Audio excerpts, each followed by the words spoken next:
ছেষট্টি এবং 67 নম্বর পৃষ্ঠায় ব্যাঙের লাভ দেখি যে অধ্যায়টা রয়েছে, সেখানে আজকে আমরা শিখব কিভাবে 11 ঘরের নামতাগুলো গঠন করা যায়। তাহলে এখানে দেখো, নিচের দিকে নিজে করি যে রয়েছে অংশটা, সেখানে 11 ঘরের নামতাটা 1 থেকে 12 পর্যন্ত আমাদের গঠন করতে হবে বা তৈরি করতে হবে। তাহলে আমরা এটা কিভাবে করব দেখো, এখানে 11-র সঙ্গে 1কে আমাদের গুণ করতে হবে। তাহলে 11কে 11 আমরা এখানে পেয়ে যাব।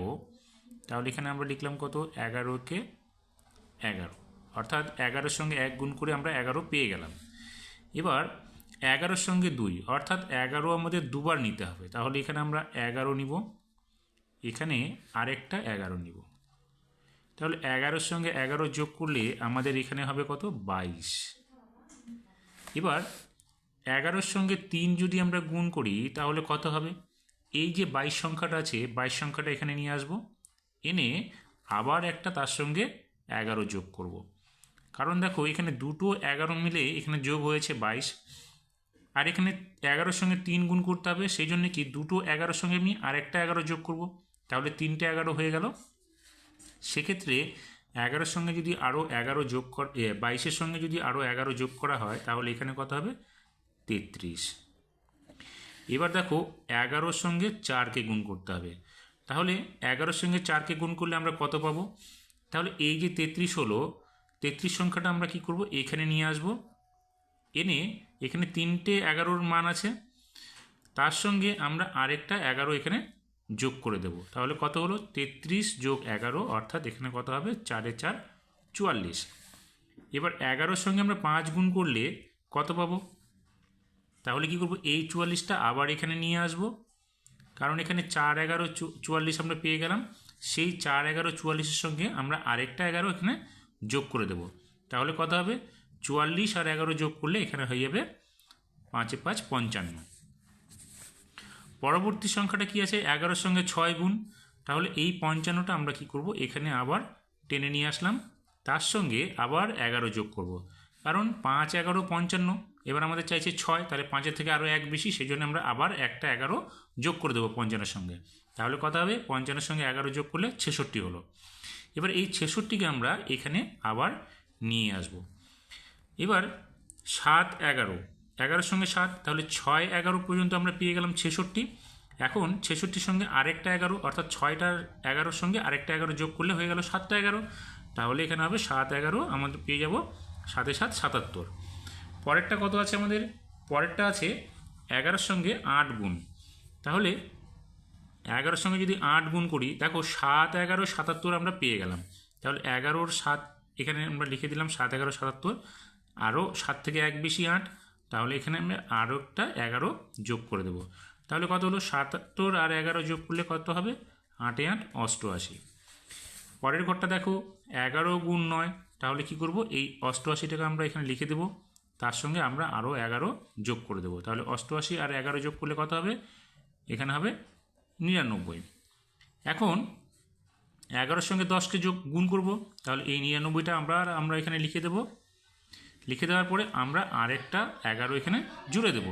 তাহলে কত হলো, 99-এর সঙ্গে 11 যোগ করলে কত হবে, 110। এবার 11-র সঙ্গে 11কে গুণ করতে হবে, তাহলে আমরা কী করব, 110কে আমরা এখানে নিয়ে আসব, এনে তার সঙ্গে আরেকটা 11 আমরা যোগ করে দেব।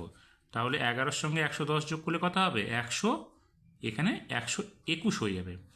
এখন এই 11-র সঙ্গে 12কে গুণ করব, তাহলে কত হবে, 121টাকে আমরা এখানে টেনে দেব, টেনে তার সঙ্গে আরেকটা 11 আমরা এখানে দিয়ে দেব। তাহলে যোগ করলে কত হবে, 121-এর সঙ্গে 11 যোগ করলে 132 হয়ে যাবে।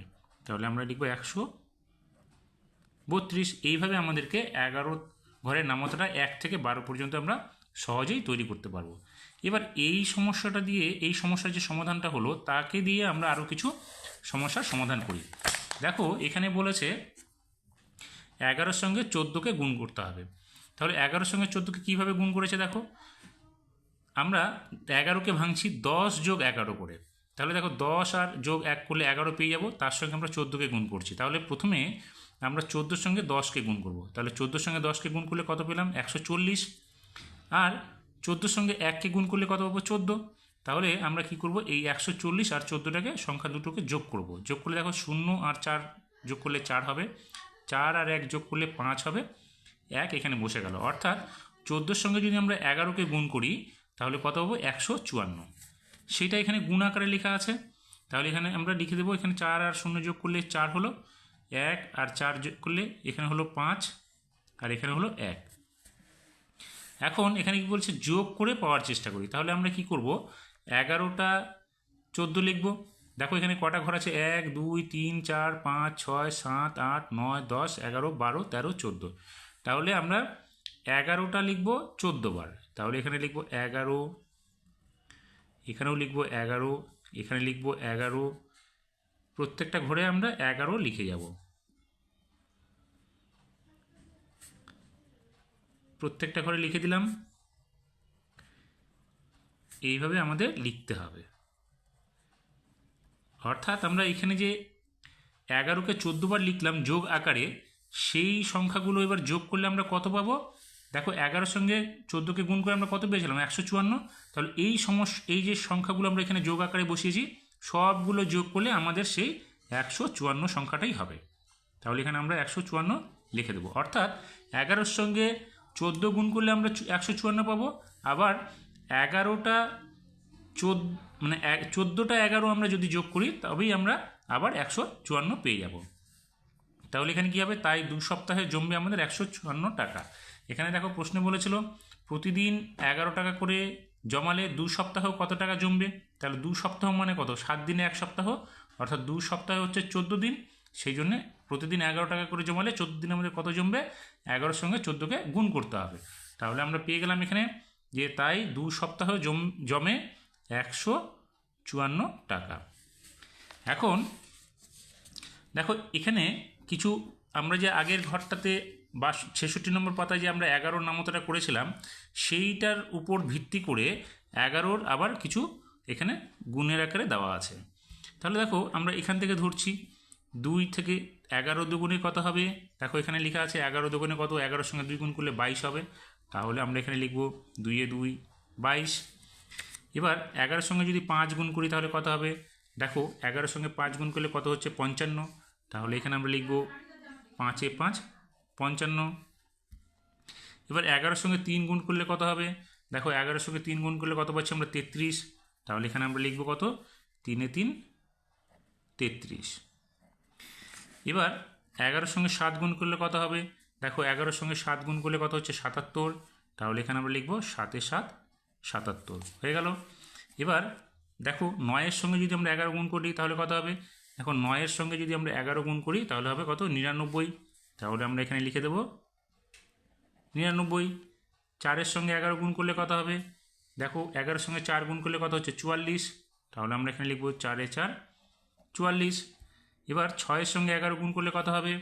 দেখো 11-এর সঙ্গে 6 গুণ করলে কত হচ্ছে? 66। তাহলে আমরা এই ঘরটাতে লিখব কত?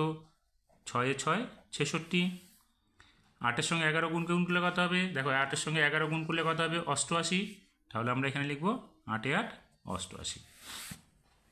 এবার আরেকটা দেখো 11-এর সঙ্গে একটু বড় সংখ্যাগুলো গুণ করা আছে এখানে 13 15 19 16। তাহলে 11-এর সঙ্গে 13 গুণ করলে কত হবে? দেখো 13-এর সঙ্গে 11 গুণ করছি, দেখো 1 দিয়ে 3কে গুণ করলে 3 একে 3 হলো, 1 দিয়ে 1কে গুণ করলে 11 1 একে 1 হলো। এবার এই ঘরটা হয়ে গেল, আমরা কাটা চিহ্ন দিয়ে দেবো। এবার 3 একে 3 1 একে 1। এখন আমরা কী করবো? এটাকে যোগ করে দেবো। তাহলে এখানে হবে কত? 3 3 আর 1 যোগ করলে 4 আর এখানে হবে 1, অর্থাৎ 143। কত? 13-র সঙ্গে আমরা 11 গুণ করে পেলাম 143। তাহলে এখানে দেখো 13-র সঙ্গে 11 গুণ করলে কত হবে? 1 4 3। পরের সংখ্যাটা কত আছে? দেখো 11-র সঙ্গে 15। তাহলে 11-র সঙ্গে 15 গুণ করলে কত হবে? দেখো এই যে 15-র সঙ্গে আমরা 11কে গুণ করছি, তাহলে এখানে 5 একে 5 1 একে 1, প্রথম ঘরটা হয়ে গেল। এবার দ্বিতীয় ঘরটা গুণ করছি 5 একে 5 1 একে 1। এবার যোগ করলে কত হবে? এখানে 5 হবে, 5 আর 1 যোগ করলে 6 হবে, এখানে 1 হবে, অর্থাৎ 15-র সঙ্গে 11 গুণ করলে কত হবে? 165। তাহলে এখানে আমরা কত লিখব? 15-র সঙ্গে 11 গুণ করে 165। পরেরটা দেখো 11-র সঙ্গে 16 গুণ করলে কত হবে? 11-এর সঙ্গে 16 গুণ করে দেখি। দেখো 6 একে 6, 1 একে 1, প্রথম ঘরটার কাজ হয়ে গেল। এখানে আমরা কাটা চিহ্ন দিয়ে দিলাম। এবার পরের সংখ্যাটা দ্বিগুণ করছি, 6 একে 6, 1 একে 1, তাহলে কত হলো? এখানে যোগ করলে 6, 6 আর 1 যোগ করলে 7, এখানে হলো 1, অর্থাৎ 176 হলো। তাহলে 11-এর সঙ্গে 16 গুণ করলে কত পাবো? 1, 7, 6। এবার শেষের যেটা আছে 11-এর সঙ্গে আমরা 19 গুণ করব। তাহলে 11-এর সঙ্গে 19 গুণ করলে কত বসে? দেখো 9 একে 9, 1 একে 1, প্রথম ঘরটা হয়ে গেল। এবার দ্বিতীয় ঘর দিয়ে গুণ করছি, 9 একে 9, 1 একে 1, যোগ করলে কত হবে? এখানে হবে 9, এখানে 9 আর 1 যোগ করলে কত হবে? 10-এর 0 হাতে থাকলো 1, 1 আর 1 যোগ করলে এখানে হবে 2, অর্থাৎ 209, অর্থাৎ 209। তাহলে আমরা এখানে কত লিখব? 209। তাহলে 11-এর সঙ্গে 19 গুণ করে আমরা কত পেলাম? 209। এইভাবে আমাদেরকে 66 এবং 67 নম্বর অঙ্কগুলো করতে হবে।